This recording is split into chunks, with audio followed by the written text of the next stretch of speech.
Bismillah, Assalamualaikum warahmatullahi wabarakatuh. Alhamdulillah, hamdan katsiran thayyiban mubarakan fi kama yuhibbu rabbuna wa yarda. Asyhadu an la ilaha illallah wahdahu la syarika lah wa asyhadu anna Muhammadan abduhu wa rasuluh la nabiyya ba'da ma ba'da. Ikhwata Islam azakumullah, para pemerhati roja dimanapun Anda bisa menyimak siaran kami, alhamdulillah. Di kesempatan Rabu pagi menjelang siang ini, kembali kita akan simak program Dapur Sehat Roja bersama narasumber kita, Sinse Abu Muhammad Faris Al-Kianji, hafizahullahu ta'ala. Dan alhamdulillah, Sinse sudah bersama kita di kesempatan ini. Kita sapa terlebih dahulu. Assalamualaikum warahmatullahi wabarakatuh, Sinse. Waalaikumsalam warahmatullahi wabarakatuh. Apa kabarnya, Sinse? Alhamdulillah. Alhamdulillah sehat ya. Sehat. Nah, ikhwata Islam azakumullah, setelah penyampaian materi, silakan Anda dapat bergabung bersama kami, bertanya seputar materi yang akan dibahas atau seputar kesehatan atau keluhan penyakit. Baik, kita kembali ke Sinse Abu Muhammad. Sinse, di kesempatan ini pembahasan berkaitan dengan mengatasi dan mengobati perut kembungnya. Racikan labu parang, jahe, kencur, bahan-bahannya labu parang atau labu kuning 2 ons, jahe 20 gram, kencur 20 gram, dan gula aren secukupnya. Ini dari bahan ini, silakan sih, mungkin ada yang mau dijelaskan. Tafadhol. Terima kasih. Bismillahirrahmanirrahim. Assalamualaikum warahmatullahi wabarakatuh. Alhamdulillah rabbil alamin, wassalatu wassalamu ala nabiyina Muhammadin wa ala alihi wa sahbihi ajmain, amma ba'd. Kaum muslimin rahimani wa rahimakumullah, para pendengar pemirsa roja dimanapun Anda berada, syukur alhamdulillah kita panjatkan kepada Allah Subhanahu wa taala yang telah memberikan kepada kita kesempatan kesehatan sehingga hari ini kita kembali dipertemukan oleh Allah Subhanahu wa taala. Salam serta salam semoga selalu senantiasa Allah curahkan kepada junjungan kita Nabi besar Muhammad sallallahu alaihi wasallam, kepada para keluarganya, para sahabatnya, para tabi'in, tabi'in dan seluruh pengikutnya yang selalu senantiasa istiqomah di dalam menapaki sunnahnya yang di yaumul qiyamah.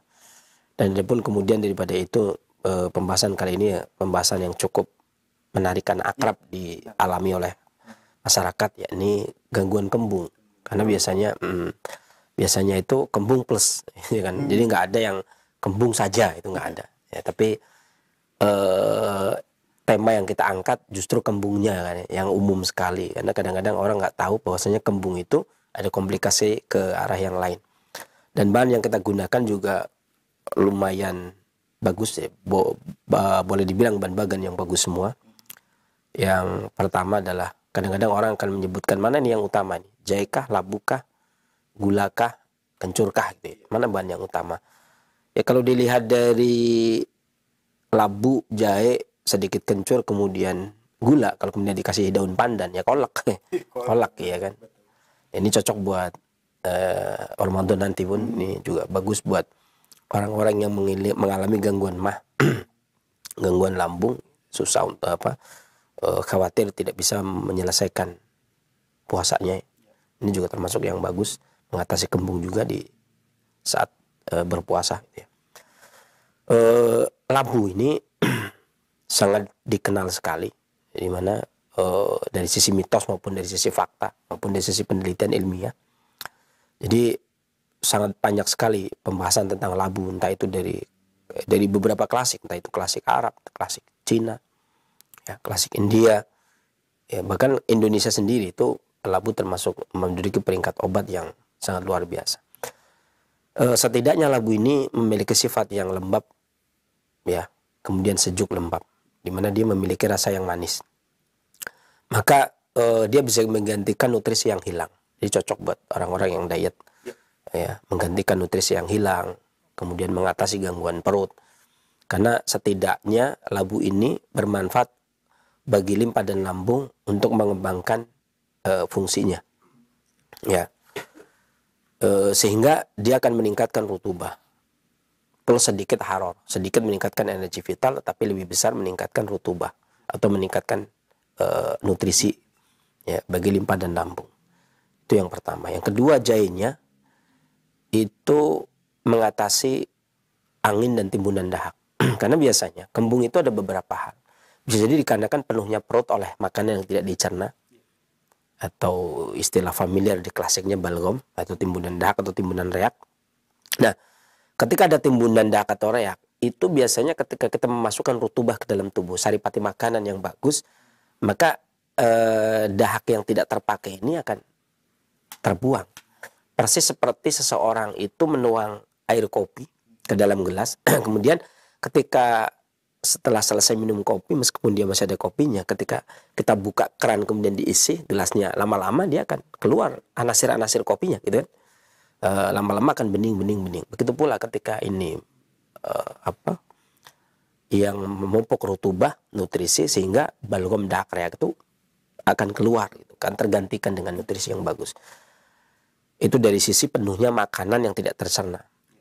Ada juga kembung dari sisi angin. Maka jahe itu efektif karena kalau adanya timbunan, jahe itu membuyarkan. Pedasnya itu membuyarkan, kemudian memperlancar dan mengeringkan. Setelah dibuyarkan bekuan tadi, dakreak itu dibuyarkan, kemudian dikeringkan masing-masing. Kemudian setelah itu baru dilancarkan. Ibarat es batu ya dipecahin. Ya, setelah pecahin kemudian dikeringkan, dihabiskan, kemudian dibuang. Atau di angin, karena jahe itu memiliki tabiat yang naik keluar sehingga dia mempertahankan energi vital tubuh, baik untuk pertahanan parunya, kemudian darahnya, sehingga mengusir angin yang masuk pada tubuh. Kemudian kencur juga begitu, dia bagus buat perut karena dia lebih tenggelam daripada jahe, tetapi dia juga naik setelah tenggelam, membebaskan perut dari dahak, membebaskan perut dari reak, membebaskan perut dari angin, sehingga nanti kencurnya itu biasanya sedikit saja. Adapun gula di sini, dalam seseorang itu membuat masakan, entah itu masakan obat, entah itu masakan yang lain, ya, masakan makanan, maka biasanya konsepnya ada pengharmonis. Ini gula merah itu biasanya digunakan sebagai pengharmonis. Walaupun ada kaidah yang mengatakan pengharmonis itu merangkap sebagai tim investigasi atau pengarah. Artinya pengarah ke obat. Tapi gula merah di sini bukan pengarah. Pengarah itu artinya misalkan sakitnya di kepala, dia akan menuntun ke arah kepala. Itu namanya obat pengarah. Kalau sakitnya di kaki, maka obat pengarah itu adalah menuntun ke arah kaki. Akan tetapi di sini gula merah itu bukan sebagai pengarah, walaupun biasanya obat pengharmonis itu pengarah.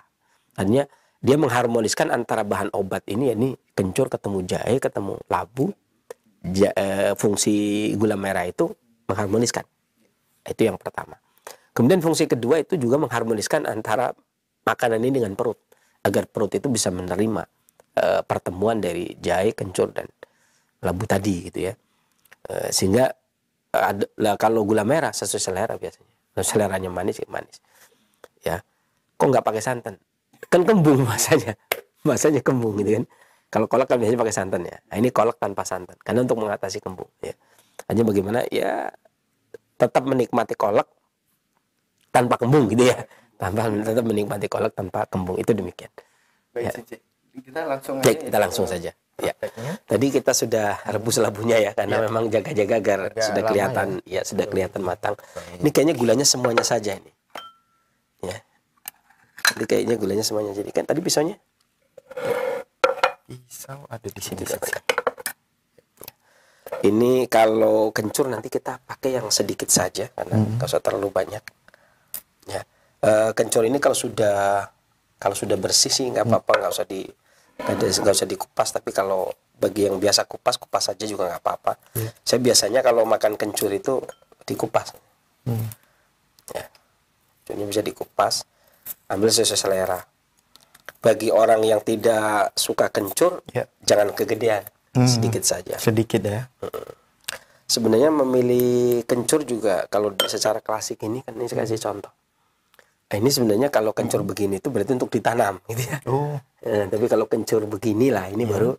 Sebenarnya ini ada tiga mata kalau secara klasik itu ya buat ditanam. Tapi kalau ada satu mata itu baru digunakan untuk obat, biasanya begitu.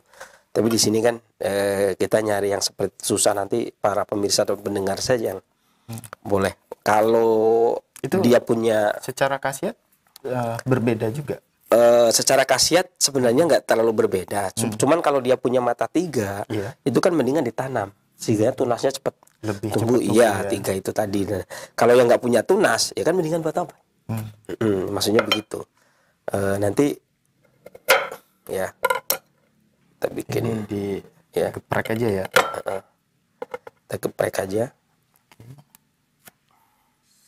Sebenarnya segini aja cukup sih, cuman kalau yang ini kan kita di Bogor ya. Bogor itu orang Sunda itu lebih banyak yang suka kencur, jadi nggak apa-apa.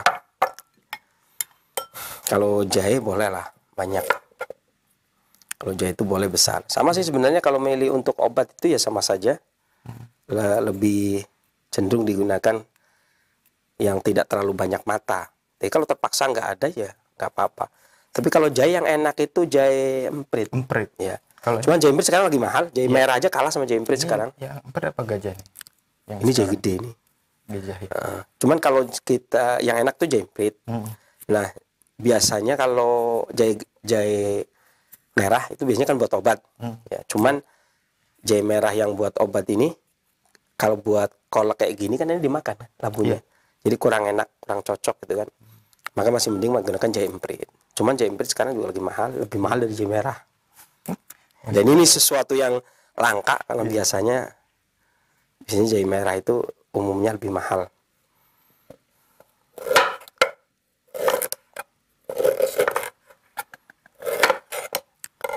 Ini kalau jahe banyak kan nggak apa-apa.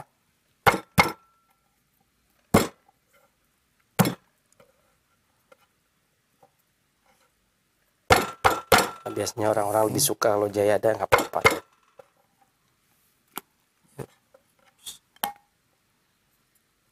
Diiris boleh. Gulanya semua ini ya. Gulanya semuanya aja nggak apa-apa. Disemuakan, ya. Biar kemakan kalau enggak. Karena ada orang yang suka gula, ada yang kalau yang kurang manis berarti sesuai selera ya. Iya. Sesuai selera. Ini kan kalau nanti gulanya tambah kan kalau kurang labu tambah labu. Ya kan? Sesuai selera. Kalau jahe itu kalau kembungnya karena angin jangan dikupas ya. Iya. Kalau kembungnya karena angin jahe itu jangan dikupas. Jadi kembung kalau dahak maka bisa dikupas. Apa? Cek. Ya, Tinggal gulanya. dan gula diserut aja sini.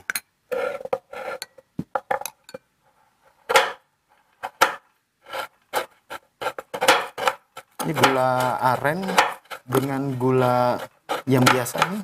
Biasanya kalau gula aren itu biasanya buat obat, kalau untuk kolak mah nggak harus gula aren. Ya, yang biasa juga. Biasa juga nggak apa-apa. Oke.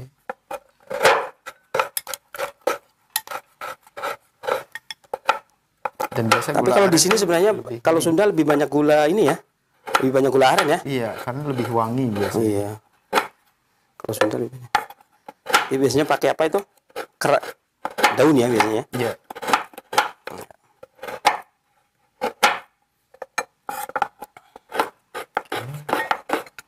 Ini gula selera nih. Kolaknya banyak nggak tadi? 2 on ya. Iya. Labunya itu 2 on. 2 ons. Kalau gula sesuai selera aja. Nggak harus semua.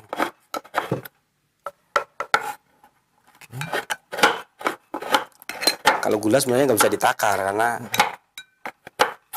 masing-masing orang punya selera.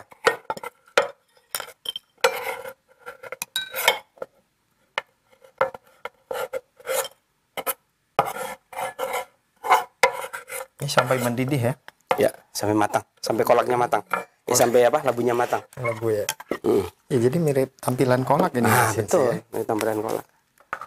Cuma bedanya nggak pakai santan. Bedanya gitu. nggak pakai santan. Dan aja. nggak pakai Tapi daun bisa makan pandan. kolak gitu ya. Oh, Sebenarnya pakai daun pandan juga bisa karena dia Bisa. juga sifatnya aromatik. baik. Ini Kita biarkan sampai matang, kita ngobrol. Iya, oke. Iya, ya. Siap. Kita biarkan sampai matang, nanti kalau sudah matang kan kita Kecilkan tinggal dikit di ya, supaya tidak. tuang nyari ini Ya. nyari buat mangkoknya gitu ya. Ya, baik, Mau Sensei. kecil juga nggak apa-apa nanti ya. Ini berkaitan dengan penyakitnya, Sensei. Tadi kan kita mengatasi dan mengobati kembung. Kan tadi ada beberapa penyerta dari penyakit gembung, dan ini biasa gembung identik dengan masuk angin. Apa memang saling keterkaitan atau gimana? Jadi sebenarnya kembung itu sangat saya berkesempatan untuk melakukan penelitian. Kembung itu sangat rentetannya sangat banyak ya. Walaupun yang terutama itu masuk angin gitu. Yang kalau yang terutama masuk angin tadi saya rasa agak lebih mudah ketika mengatasi kembung karena masuk angin. Karena intinya minum jahe saja bisa gitu kan, minum kencur saja bisa gitu ya. Ini kalau dibikin labu ini kan kembung yang sudah lama dengan komplikasi yang banyak. Saya sudah menyiapkan beberapa tulisan ya berkaitan dengan kembung, banyak sekali, cuman nanti kita cukupkan saja beberapa sampai jam 11 lebih sedikit ya. Mungkin yang biasa terjadi ya. Yang pertama adalah kembung yang disertai dengan nyeri perut dengan bergolak, nyerinya bergolak perutnya, tapi nyeri. Dan kembung yang disertai dengan kurangnya keringat pada cuaca yang panas. Cuaca panas juga nggak keluar keringat. Atau kembung disertai dengan serangan akut yang muntah kemudian diare. Kembung disertai pada wanita, kembung disertai dengan keputihan dengan bau yang amis. Kembung disertai dengan rasa dingin pada perut. Ya, kemudian kembung dan batuk, kembung dengan batuk ludahnya meludah, ya, ada dahak, batuk kembung disertai dengan diare, kembung adanya ludah yang mudah dibatukkan, kembung disertai dengan pembengkakan kaki atau perut kembung sakit kepala, atau perut kembung susah bergerak, perut kembung nyeri pada tubuh, perut kembung nyeri pada sendi, gitu. Kemudian perut kembung urin yang sedikit dan bening.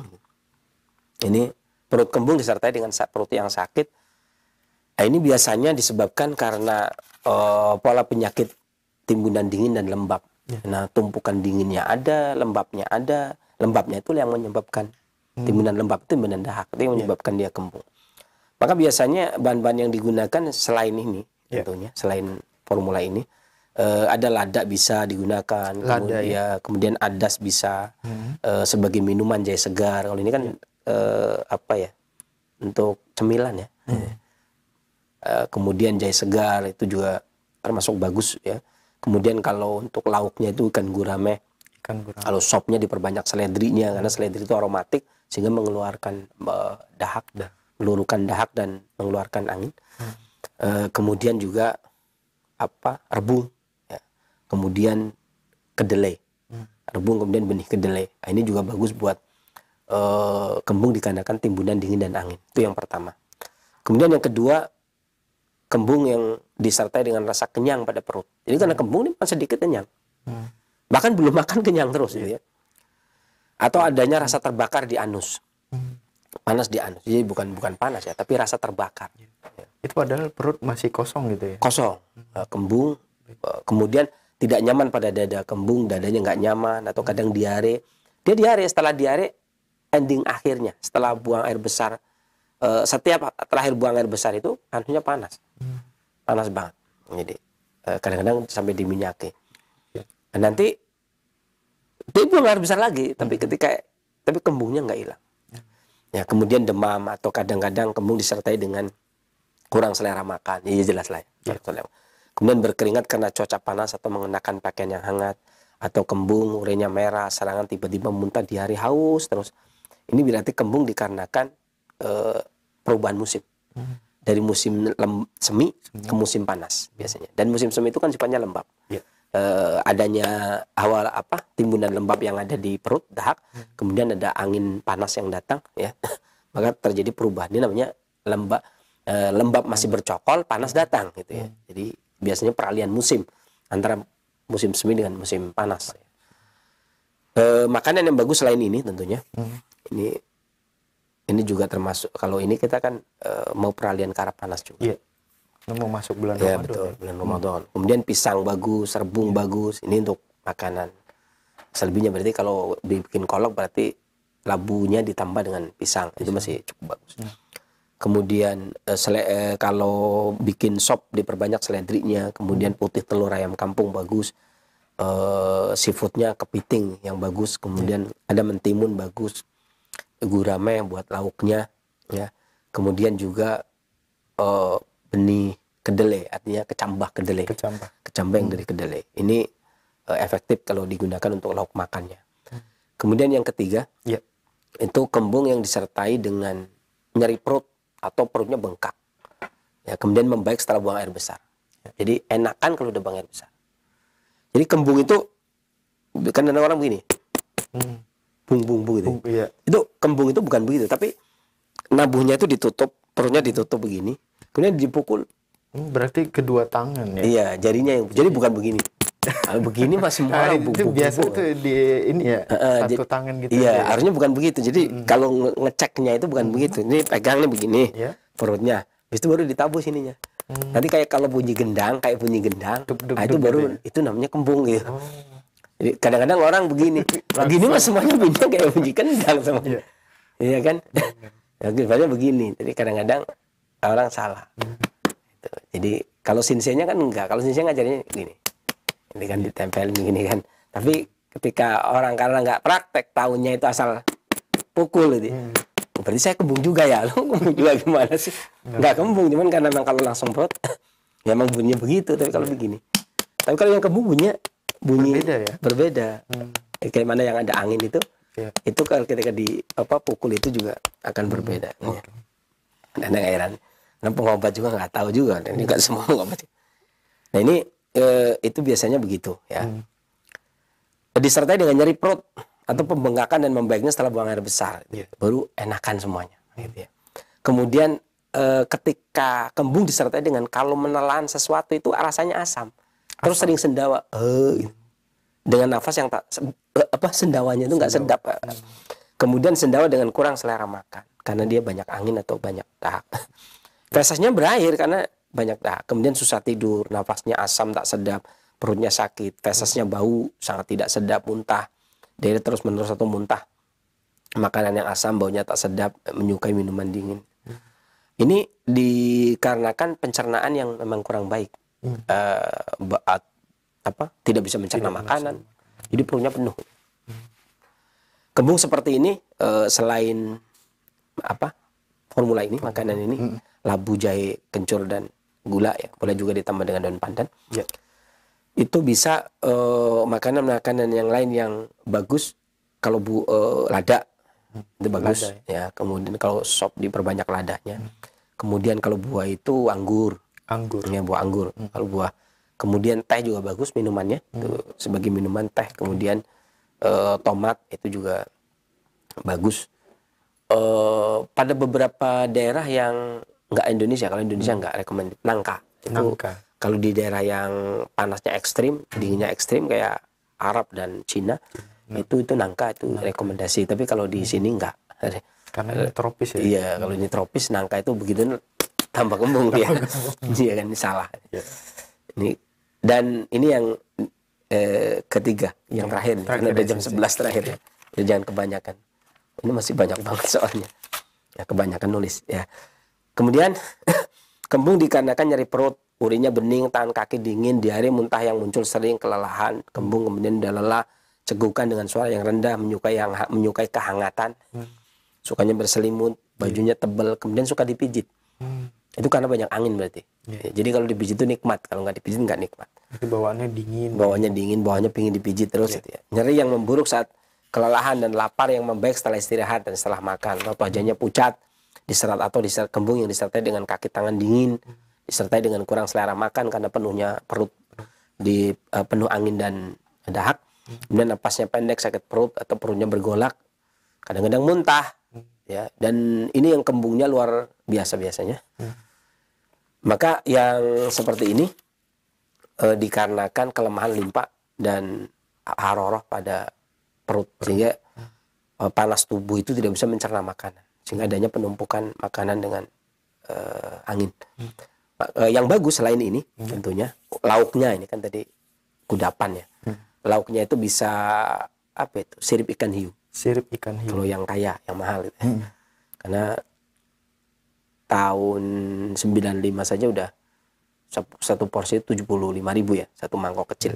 Itu siripnya. Sirip ikan hiu. Kan kayak bihun ya. Iya. Sirip ikan hiu itu kayak bihun. Jadi siripnya, caranya itu siripnya dikeringkan, kemudian direndam pakai air panas, kulitnya kemudian keluar bihunnya sudah. Kemudian diambil, dimasak. Oh, itu enak sekali. Ya, bagi yang sudah pernah, yang belum ya enggak. Yang belum itu enggak. Sirip ikan hiu gitu ya. Kemudian ayam. Ya, ayam itu biasanya yang kembung itu orang sering menggunakan sayapnya. Ya, walaupun sesuai selera loh ya, sesuai selera, tapi kebanyakan yang digunakan itu sayapnya. Kalau kembung ini di bikin sop ayam berarti ya. Kemudian diperbanyak ladanya, adas juga minuman yang bagus buat kembung, buat ini gangguan lemah limpa. Lada hitam boleh, lada putih boleh, daging kambing, ya itu juga bagus, ya nggak usah terlalu banyak kecap. Kemudian ikan gurame juga bagus, bawang putih, daging sapi juga bagus, ya. Itu demikian berbagai macam kembung dan plus-plusnya. Baik. Ya tentunya saya hanya bisa menyampaikan 3 saja ya, benar. Baik Sensei. 4 ya. Sebelum kita buka tanya jawab, mungkin kita ini sudah mendidih ya Sensei. Ya. Jadi kita Sudah matang belum? sudah matang Sensei. Kalau udah matang tuang di mangkok. Baik. Kita coba. Ya, ini disingkirin aja. Nah, sip.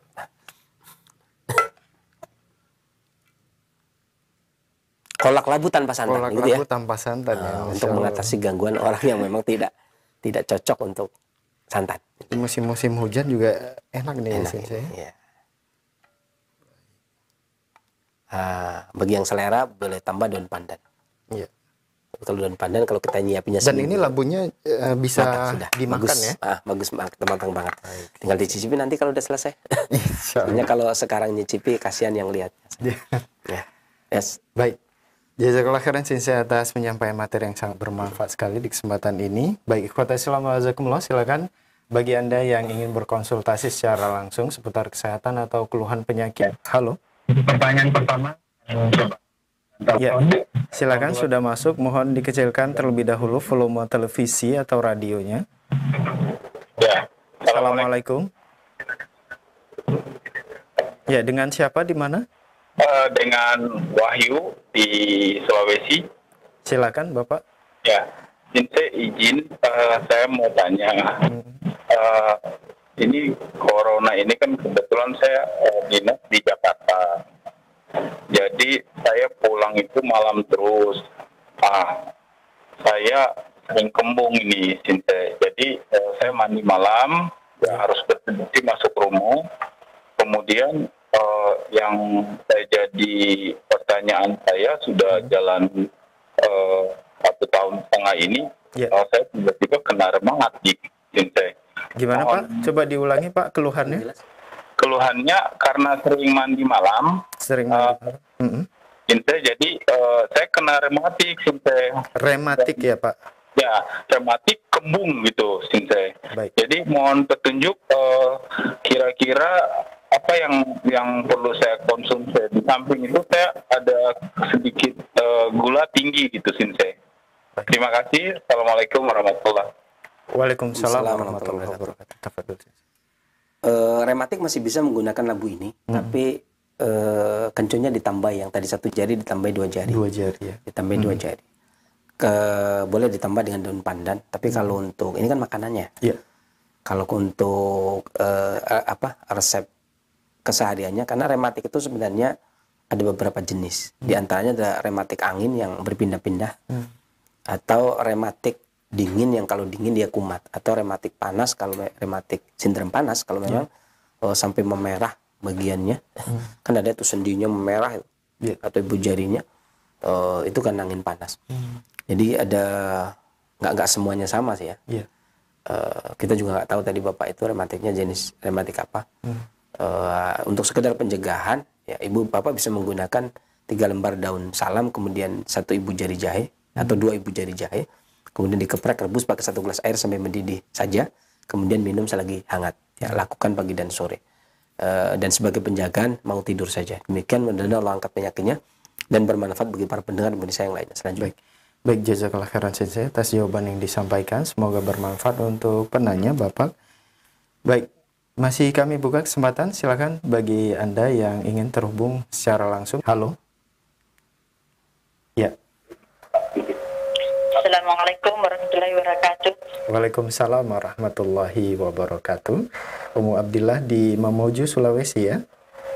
Iya. Silakan Umu. Pertanyaan saya Sinse begini, teman saya Sinse tiba-tiba itu pahanya anaknya umur sekitar 8 tahun kalau tidak salah.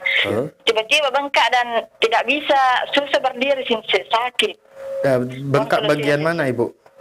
Bagian menghampir kemaluan, paha bagian menghampir kemaluannya. Kenapa bengkaknya Bu? Paha. Ya. Bengkaknya Bengkaknya kemana? dikarenakan apa? Disebabkan apa Ibu? Menurut info dari mamanya Sinse tidak pernah juga jatuh, tidak ada juga yang kena. Jadi bingung juga mamanya sakitnya karena apa Sinse. Udah diperiksa? Belum, nggak tahu ya. Saya kurang anu. Maksudnya dia pernah mengatakan bahwa pernah dibawa sudah beberapa kali berobat tapi tidak ada perubahan. Begitu saja dia pernah bilang begitu. Ya, cukup. Baik Ibu, mohon ditunggu jawaban dari Sensei. Ya, jazakallahu khairan. Assalamualaikum warahmatullahi wabarakatuh. Waalaikumsalam warahmatullahi wabarakatuh. Silakan. Tentunya seorang obat itu harus ada beberapa syarat-syarat seseorang memberikan obat. Yang pertama adalah penegakan diagnosa. Iya. Ya, kalau seseorang tersebut tidak bisa menegakkan diagnosa, itu tetap tidak bisa mengobati. Iya. Dan kenapa kita menanyakan keluhan itu adalah agar tegaknya diagnosa gitu kan. Karena walau bagaimanapun juga di Sahih Muslim juga disebutkan ketika obat salah satu syarat kesembuhan itu kan memang Allah turunkan penyakit, Allah turunkan obatnya. Dan hendaknya obat itu sesuai dengan dosisnya dan tepat sasaran.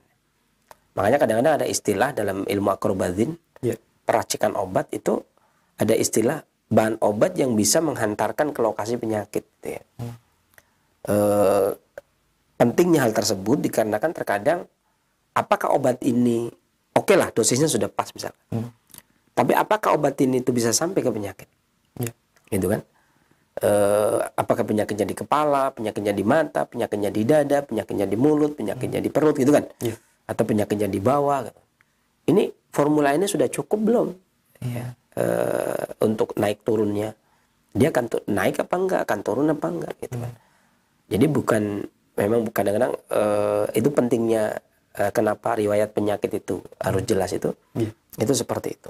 Jadi kalau pembengkakan secara umum memang dari limpa. Secara umum pembengkakan itu dari limpa. Akan tetapi pembengkakannya kenapa? Kemudian riwayatnya bagaimana? Misalkan pemeriksaan medis bagaimana atau pemeriksaan tabib bagaimana? Itu sangat penting karena riwayat penyakit itu untuk mengetahui penyakit sehingga seorang pengobat mengetahui mana korinahnya, mana imaratnya sehingga penegakan diagnosa itu lebih tepat sasaran itu ya. Tapi kalau yang dikeluhkan tadi kalau nggak salah testis ya. Ya. Secara umum ada satu diagnosa yang bisa saya tangkap. Kalau dalam istilah klasik Cinanya itu energi vital limpa turun atau Cini atau energi vital limpa turun. Gitu ya. Penurunan energi vital limpa itu bisa terjadi kasus seperti itu. Yang paling ringan pengobatannya adalah bisa menggunakan 1 sendok teh adas. Kalau anak kecil biasanya ujung sendok teh adas diseduh dengan air panas. Ya sekitar 50 cc kemudian diminumkan. 50 cc itu sekitar 3 sendok makan. Ya. Kemudian diseduh tentunya air panas ya. Kalau bikin harusnya yang banyak. Minumnya 3 sendok makan. Bikinnya 1 gelas. 1 sendok teh direbus dengan adas, direbus dengan 1 gelas air sampai mendidih, minumkannya 3 sendok teh pagi, siang, sore. Ya, itu kalau memang betul karena kelemahan limpa, energi vital limpa yang turun. Demikian mudah-mudahan Allah angkat penyakitnya dan bermanfaat bagi para pendengar Indonesia yang lainnya. Selanjutnya. Baik, jazakallah khairan Sensei atas jawaban yang disampaikan. Semoga bermanfaat untuk penanya Ummu Abdillah yang berada di Mamuju, Sulawesi. Kita beralih ke pertanyaan melalui pesan singkat di kesempatan ini. Dari Fulanah di Bogor. Assalamualaikum Sensei. Waalaikumsalam. Sensei, setiap saya bangun tidur selalu saja mengeluarkan dahak bercampur darah disertai tenggorokan yang kering yang membuat tidak nyaman dan perut sering nyeri serta mual saat mengkonsumsi makanan atau meminum air mineral. Ini obat herbal apa yang harus saya konsumsi Sensei? Barakallahu fikum.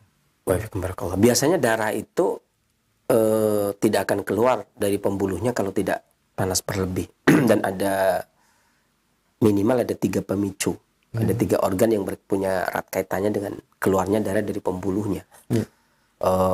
Dorongan atau motornya kan energi vital dari jantung. Terlalu panas, itu yang pertama. Ya, kemudian yang kedua, permasalahan di hati karena dia yang memimpin darah, menjaga darah. Tempat penyimpan darah dan distribusinya. Kemudian yang ketiga, limpa yang menjaga agar darah tidak keluar dari pembuluhnya. Maka 3 organ ini biasanya yang ikut erat kaitannya. Akan tetapi entah yang bermasalah itu panas jantung berlebih, entah yang bermasalah itu fungsi hatinya, entah yang bermasalah itu fungsi limpa yang tidak bisa menjaga darah agar tidak keluar dari pembuluhnya. Kalau mau mengerucut ke satu, dijadikan satu kesimpulan, maka biasanya tetap saja mau jantungnya kek, mau hatinya kek yang dongkol, atau mau hatinya kayak yang adanya sumbatan, atau mau kelemahan limpa, apapun itu alasannya, biasanya karena darahnya panas. Ya, darah panas maka dia akan keluar dari pembuluhnya. Maka biasanya beberapa bahan yang digunakan untuk mengatasi, yang baik juga buat limpa, baik juga buat hati, baik juga untuk menyejukkan kolbu jantung, maka bisa menggunakan beberapa varian. Ada kangkung, bisa satu ikat pertemuan antara ibu jari dengan jari telunjuk, satu ikat, kemudian direbus dengan air ya sampai mendidih, dengan air sekitar 1 gelas sampai mendidih. Kecilkan apinya ya, kemudian biarkan sekitar 5 sampai 10 menit baru diangkat, kemudian diminum satu. Ya, kadang-kadang bagaimana nih, saya kadang-kadang kalau minum kangkung nyeri gitu ya. Kadang-kadang yang begitu juga kan. Bisa juga akar alang-alang. Akar alang juga efektif ya. Satu ikat akar alang-alang kemudian direbus dengan setengah gayung air, berarti setengah liter ya, setengah liter air, kemudian sampai mendidih ya. Setelah itu digunakan buat minum keseharian dalam 1 hari. Karena alang-alang juga selain dia menghilangkan rasa haus, ya dia juga menyejukkan darah. Ngomong-ngomong menghilangkan rasa haus, kayaknya bagus tuh yang buat bulan Ramadan ya. Pembahasan bulan Ramadan gitu ya. Jadi atau juga bisa mendinginkan darah sehingga tidak bisa keluar dari pembuluhnya. Ya, bisa menggunakan alang-alang atau bisa menggunakan kangkung bagi yang memang cocok dengan kangkung. Demikian, mudah-mudahan Allah angkat penyakitnya dan bermanfaat bagi para pendengar Indonesia yang lainnya selanjutnya. Syukran Sensei atas jawabannya, semoga bermanfaat untuk penanya dari ibu yang di Bogor. Baik, selanjutnya masih pertanyaan melalui pesan singkat kembali dari Pak Heri di Bekasi. Assalamualaikum Sensei. Waalaikumsalam. Berkaitan tentang perut, ini yang mau saya tanyakan, kalau untuk pengobatan usus buntu ini bisa memakai ramuan apa Sensei? Sering sekali orang itu di dalam fakta ketika dicek gitu kan, walaupun di dalam pengobatan klasik tentunya nggak ada, itu masih belum bisa menjelaskan usus buntu. Tetapi kan biasanya adalah adanya sesuatu makanan yang berada di usus buntu, kemudian terjadinya peradangan di situ gitu kan. Biasanya seperti itu. Saya dulu pernah punya pengalaman, saya ingin berbagi pengalaman. Jadi ada anak kecil yang divonis, sekarang udah SMP ya, divonis itu radang usus buntu. Radang usus buntu. Itu beliau diobati itu selama 2 pekan itu nggak bisa makan, perutnya tambah membesar, bahkan apa ya, kayak kaca ya, meling-meling. Gitu ya. Anaknya waktu itu masih berapa tahun, 2 tahun atau 3 tahun waktu itu. Anak itu, kalau sekarang udah gede kan, itu tahun 2007. Saya masih ingat dibawa ke sini, dibawa ke studio Roja sini. Jadi dulu kan di sebelah itu kan buat praktek, di sebelah itu buat praktek. Ya. Waktu itu saya kasih kunyit. Kunyit? Ya. Saya kasih kunyit itu, ini kisah yang disampaikan oleh orang tuanya, kedua orang tuanya. Itu setelah makan kunyit itu, dia buang air besar hitam. Baunya busuk. Ya, buang air hitam. Tadinya nggak bisa buang air besar juga. Ya, makan juga nggak bisa, penuh. Kemudian dia buang air besar. Ya, sampai hitam itu, bau busuk. Sampai 7 hari itu. 7 hari berturut-turut. 3 hari buang air besar terus. Lah hari berikutnya sampai ke 7 itu sudah benar itu. Buang air benar sudah lumayan benar. Ya, tapi buang air besar tapi sudah agak benar, tapi perutnya udah mulai kempes gitu, kemudian mengecil. Sebenarnya waktu itu 1 minggu kalaupun sudah ya, tapi mereka kemudian dia masih berobat dan sampai berapa pekan kalau nggak salah itu ya, terus rutin, nggak ada gangguan sampai hari ini. Nggak sampai SMP anaknya, beberapa kesempatan juga beberapa tahun yang lalu juga datang, juga udah gede gitu ya. Ini ini satu pengalaman, paling banyak pengalaman. Tapi saya ambil satu contoh itu yang memang agak dahsyat juga. Artinya kunyit itu bisa digunakan untuk anti radang. Ya. Kalau masalah penelitiannya ya silakanlah cek ke beberapa perguruan tinggi, ada beberapa pakar, para profesor yang meneliti ya. Di antaranya ya ada beberapa universitas ya. Ya, itu bisa dicek, dan saya punya beberapa dokumentasi tentang hasil penelitian tersebut ya, untuk anti radang di beberapa perguruan tinggi. Nah, jadi Bapak paling tidak ini menyesuaikan anak ya, menyesuaikan anak. Itu 1 ibu jari anak segini ya, tapi ini berarti setengah ya, setengah ibu jari anak, 1 garis. Itu orangnya yang sakit. Itu kemudian diparut, seduh pakai air ya, setengah gelas, kemudian diminum, saring kemudian diminum, lakukan pagi siang sore ya. Demikian, mudah-mudahan Allah angkat penyakitnya dan bermanfaat bagi para pendengar dan saya yang lainnya selanjutnya. Baik, jazakallah khairan Sensei atas jawaban yang disampaikan. Semoga bermanfaat untuk penanya Pak Heri yang berada di Bekasi. Masih pertanyaan melalui pesan singkat kembali. Ya, dari Ibu Yuli di Jakarta. Assalamualaikum Sensei. Waalaikumsalam warahmatullahi wabarakatuh. Mau tanya untuk pengobatan gusi yang sering berdarah dan ada sedikit nanah. Posisi gusi bagian depan atas. Tidak ada rasa sakit sama sekali, namun mulut terkadang ada rasa panas. Mohon solusinya sih. Panas gusi berdarah itu biasanya dikarenakan panas berlebih pada organ perut, terutama tihal. Dan obatnya sebenarnya sangat bervariasi. Kalau untuk kumurnya, kalau mau kumurnya itu bisa menggunakan air mengkudu. Air mengkudu. Mengkudu itu yang putih, itu dibiarkan semalaman agar dia agak mel-mel itu, lembut gitu ya. Peras, ambil airnya, kemudian digunakan buat kumur. Nah, ini juga efektif. Kalau nanti ada pertanyaan, bagaimana setelah kumur ditelan apa dikeluarin? Itu tergantung tega nggak tega gitu ya. Artinya ketelan nggak apa-apa. Saya bilang ketelan, saya nggak bilang ditelan, tapi ketelan tidak masalah. Cuma kayaknya gimana ya, gusinya bengkak, ada nanahnya. Habis buat kumur ditelan. Nanti kayaknya gimana ini ya? Ya tahu sendiri lah ya. Gimana? Kalau mau minum ya berarti jangan buat kumur. Jadi setelah kumur minum. Dia buat kumur efektif. Kalau yang buat minum, air mengkudu juga bagus, rebusan daun beluntas juga bagus. Ya, kemudian kunyit 1 ibu jari ya, bukan setengah, 1 ibu jari diparut, kasih air 3/4 gelas diminum. Tapi kalau tapi kumur dulu, jangan minum dulu. Kumur dulu kan untuk membersihkan tuh. Nanti kalau keluar nanahnya sudah bersih baru bikin formula. Ini bikin minuman, ini buat kumur gitu ya. Beda ya? Ya beda. Kumur dulu, setelah kumur baru minum. Jangan buat kumur kemudian ngirit.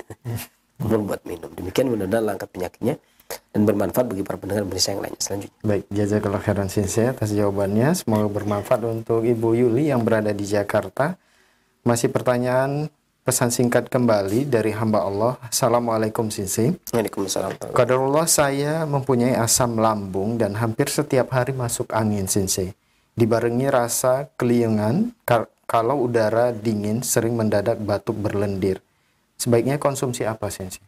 Sebenarnya ini pas. Ya. Cuman kalau kita kan hanya kembung saja tadi, nggak ada ugat, nggak ada lambung, nggak ada mah. Itu berarti jahenya kurangin saja. Dikurangi jahe. Jahenya dikurangin saja. Gitu ya. Sepasnya di perut. Kencurnya cukup 1 ibu jari saja. Ibu jari. Baik, syukran Sensei atas jawabannya. Masih pertanyaan melalui pesan singkat kembali dari seorang ibu. Assalamualaikum Sensei. Waalaikumsalam. Usia 27 tahun, ketika akan datang haid selalu sakit kepala, tapi hanya sehari atau 2 hari, dan beberapa bulan ini di sekitar tulang ekor saya selalu gatal. Herbal apa yang harus saya konsumsi Sensei? Memang kelihatannya ada beberapa masalah ya. Misalkan tulang ekor gatal biasanya dari paru misalkan. Kemudian sakit kepalanya ya bisa paru juga. Itu bisa dari perutnya atau bisa dari hatinya.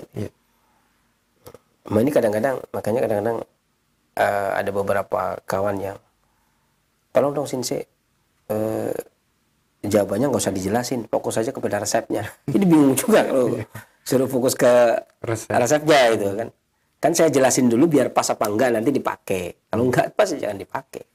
Kan dipasin. Kadang-kadang kalau pengen taunya ini ya kan ada buku-buku yang resep, ya kan. Kalau ini kan ada 1-2 orang sih enggak. Ya sekian ribu orang sih maunya dijelasin.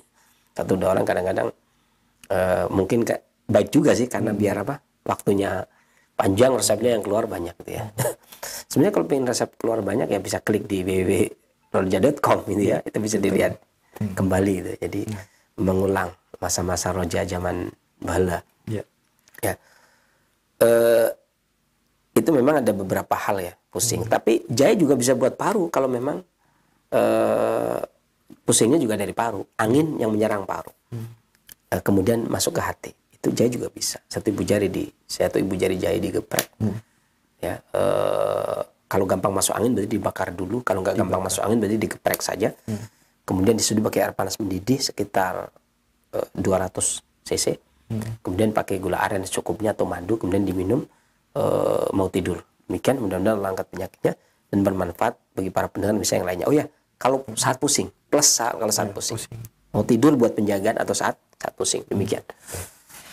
Baik, Sensei, syukran atas jawabannya. Dan pertanyaan selanjutnya dari hamba Allah, dari Bapak usia 47 tahun. Assalamualaikum, Sensei. Waalaikumsalam. Keluhan saya perut sebelah kanan udah setahun kembung terus. Itu kenapa ya, Sensei? Dan obat herbalnya apa? Nah, syukran. tadi saya sudah ceritakan ya. Kembung itu ada beberapa varian. Ada kembung dengan tambahan keluhan demikian. Penyertanya banyak. Ada penyertanya sangat banyak sekali. Ini juga yang belum dibahas juga masih sangat banyak ya. Tapi tadi mewakili lah, ada 4 poin tadi mewakili. Bapak bisa cek ulang tadi, klik ulang nanti tayangan ulang ya. Itu ke bagian mananya, dan saya tadi sudah menyertakan makanan yang bagus dan secara umum bisa menggunakan formula ini. Ya, labu, jahe, kencur, gula aren, sesuai selera. Kalau ada pandan-pandan boleh ditambah dan pandan. Demikian. Mudah-mudahan langkat penyakitnya dan bermanfaat bagi para pendengar dan pemirsa yang lainnya selanjutnya. Syukron saya atas jawabannya. Semoga bermanfaat untuk penanya. Dan untuk pertanyaan terakhir kami coba angkat dari telepon. Halo. Halo, assalamualaikum. Waalaikumsalam warahmatullahi wabarakatuh. Dengan Ibu siapa, di mana? Dengan Ibu Darawati. Di mana, Ibu?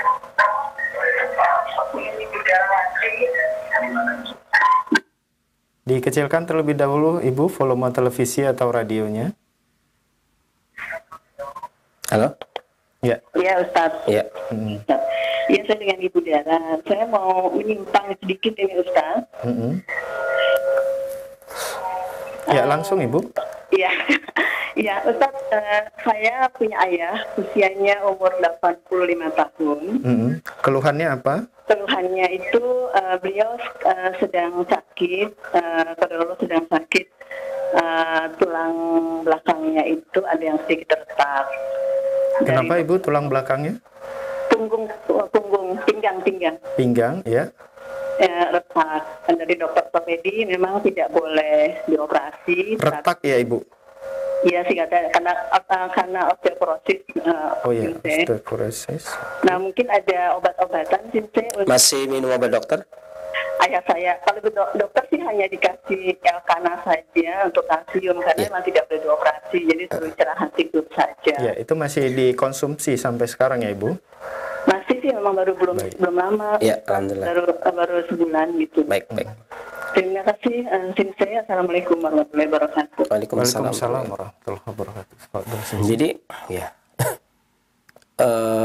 kata Imam Ibnu Muflih Al-Hambali ketika menjelaskan hukum berobat itu sendiri, ada ulama, ada mazhab yang memakruhkan, diantaranya Hambali ya.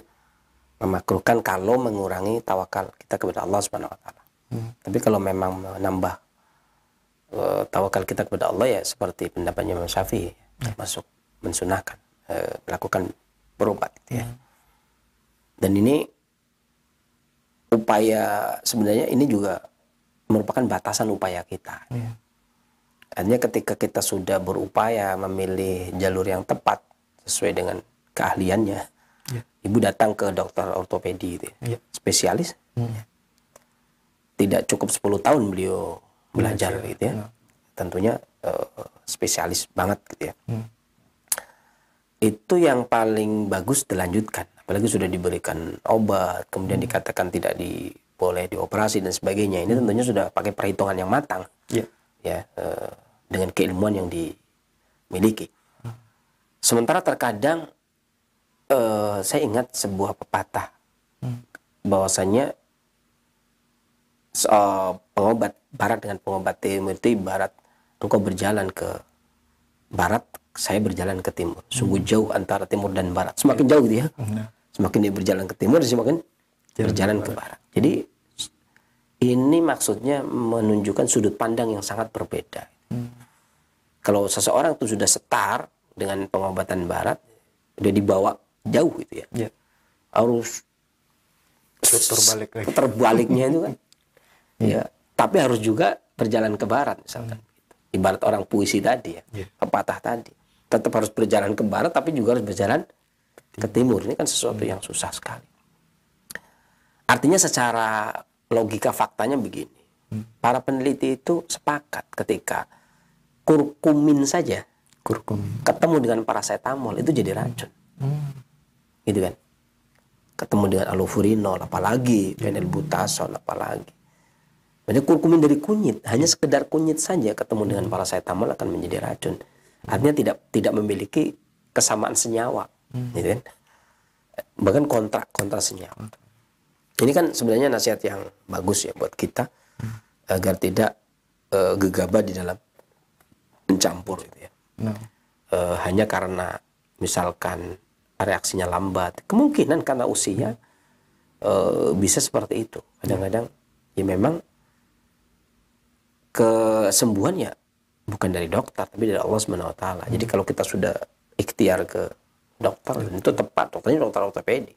Insyaallah kan itu sudah tepat ya, harusnya tinggal dilanjutkan, jangan kemudian sudah hampir finish ya, tinggal menyelesaikan aja, tinggal menjalani hari-hari saja. Sampai kemudian diulang itu kan kayak enak banget ya. Diulangnya udah kejauhan lagi ya. Artinya ya itu tadi saya katakan, kalau memang sudah jalan, masih mengkonsumsi obat dokter, yang paling baik adalah melanjutkan. Karena kita tidak bisa bersandar kepada kesembuhan itu kepada obat. Tapi sandaran utama kita Allah SWT kan. Berapa banyak orang yang sembuh, berobat, Allah sembuhkan melalui dokter. Berapa banyak yang Allah sembuhkan berobat melalui sinsei. Berapa banyak yang melalui herbalis, berapa banyak yang melalui terapis pijit atau refleksika, tuinaka atau bekamka. Ya, semuanya masing-masing pernah menorehkan tinta emas, artinya pernah Allah berikan kepercayaan lewat dia, kemudian Allah sembuhkan. Gitu kan? Artinya kalau kita sudah melangkah ke jasa itu, ya sudah tinggal menikmati, dilanjut gitu kan. Karena walau bagaimanapun juga sebelum bapaknya ibu gitu ya, mungkin sudah ribuan orang sudah pernah Allah sembuhkan melalui dokter ortopedi tersebut. Jadi tugas kitanya saling mendoakan, ya, mudah-mudahan Allah angkat penyakitnya, atau memang harus begitu ya. Kadang-kadang kan kita nggak tahu mana yang terbaik. Kadang-kadang menurut Allah itu yang terbaik ya kan, kenikmatan itulah yang terbaik ya. Ya paling tidak kita hanya bisa berdoa semoga Allah ya memberikan takdir yang baik kan. Walau bagaimanapun juga takdir itu kan yang kita imani ya khairihi wa syarrihi, semua sepakat. Ya Ahlus Sunnah itu sepakat bahwasanya yang kita iman itu tadi yang baik maupun yang buruk. Dan ketika terlepasnya penyakit itu ya nggak mesti lewat si A, si B, si C gitu. Ya, tapi kalau sudah datang ke tempat yang ahli, karena perintah Nabi SAW juga begitu, pilihlah. Kita suruh milih juga pengobat yang ahli. Kalau pengobat, barang siapa yang tidak, yang mantababa itu, yang barang siapa yang tidak mengetahui ilmu ketabiban sebelumnya, mengobati juga dia salah gitu kan. Walaupun dia bisa nyembuh, dia lewat dia sembuh, tetap juga salah. Nah kalau sudah masuk ke ahlinya, yang paling bagus akan dilanjutkan. Dan kita cuma bisa mendoakan. Karena berobat itu sama saja, kemana saja sama. Karena yang samanya di mana? Ya bukan Allah, sama aja. Ya, sama aja gitu. Kita yang bisa ikhtiar ya, kita juga bisa ikhtiar saja demikian. Mudah-mudahan Allah angkat penyakitnya ke muslimin semuanya dan berikan kesabaran bagi keluarganya, juga bagi yang sakit, ya, dan juga mudah-mudahan bermanfaat bagi para pendengar Indonesia yang lainnya. Selanjutnya. Jazakallah khairan Sensei atas jawaban yang disampaikan, dan itu pertanyaan terakhir kita di kesempatan ini. Mungkin ada sebagai iktitam atau penutup, Fadul Sensei. Ya, jadi selalu saya sampaikan bahwasanya betul sih memang. Ma'anzalallahu da'an ila anzala shifaan. Allah turunkan penyakit, Allah turunkan obatnya. Dan walaupun terjadi perselisihan pendapat apa yang dimaksud dengan turunnya obat dan turunnya penyakit ini. Sebagian ada yang mengatakan ada 4 cara Allah turunkan penyakit dan obat. Salah 2 di antara caranya adalah sepertiga malam terakhir ketika Allah nuzul di langit dunia.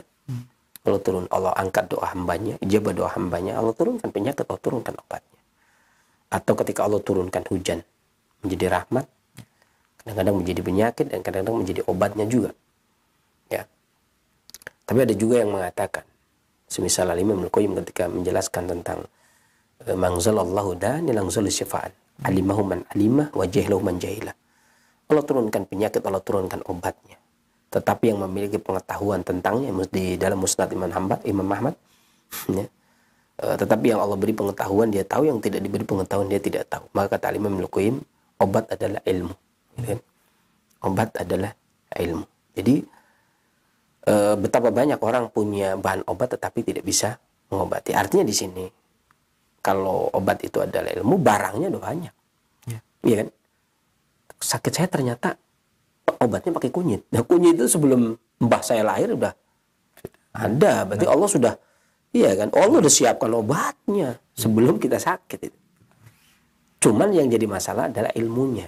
Makanya benar kata ini, kalau Syaikhul Islam Ibnu Taimiyah sendiri menyebutkan turunnya penyakit, turunnya obat seperti itu tadi.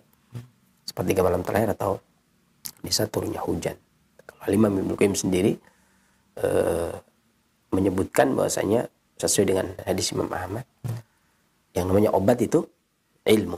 Jadi obat itu berarti, kalau ilmu ya berarti semua sudah tersedia, cuman tinggal ilmunya. Alimahu man alimah wa jahilu man jahilah. Nah, kembali ke pokok persoalan. Kalau ilmu, bagaimana kalau kita berobat kepada orang yang berilmu? Insya Allah selesai. Bukan sembuh loh ya, selesai. Saya bilang bukan sembuh, selesai. Karena kesembuhan bidillah dari Allah, izin Allah Subhanahu wa taala. Artinya selesai tugas kita. Saya sakit, saya berobat ke ahlinya. Saya berobat ke ahli refleksi, saya berobat ke ahli tuina, saya berobat ke ahli anmo, saya berobat ke ahli shiatsu, saya berobat ke ahli bekam, saya berobat ke ahli herba, saya berobat ke ahli sinse, saya berobat ke ahli kedokteran, ya, ahli THT, ahli ortopedi gitu kan. Ahli spesialis anak, spesialis mata, selesai itu. Selesai bukan sembuh artinya. Soalnya sembuhnya dari Allah. Artinya tugas kita itu berikhtiar sebenarnya. Boleh dibilang ya, itulah. Ya, karena kalau kita kemudian, ini kayaknya nggak mempercayakan, ini nggak percayakan. Gimana ceritanya kita nggak berilmu kok? Masa orang berilmu bisa menilai gitu kan?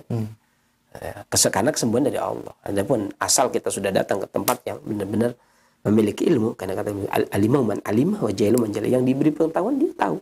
Nah, kalau kita sudah merasa pas ketemu sama orang yang berilmu, lanjutkan.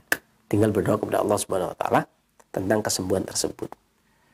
Ini adalah bentuk tundukan kita kepada Allah Subhanahu wa taala. Artinya seluruh pengobatan orientasinya adalah tauhidullah, atau sandarannya adalah tauhidullah. Bersandarnya kepada Allah Subhanahu wa taala, bukan kepada obat atau orang yang mengobati. Mudah-mudahan bermanfaat apa yang saya sampaikan, saya akhiri.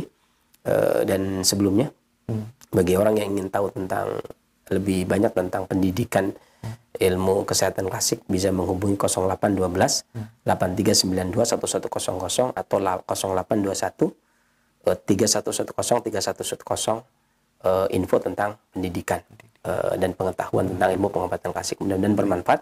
Saya akhiri billahi taufiq wal hidayah. Alhamdulillahirabbil alamin. Wassalamualaikum warahmatullahi wabarakatuh.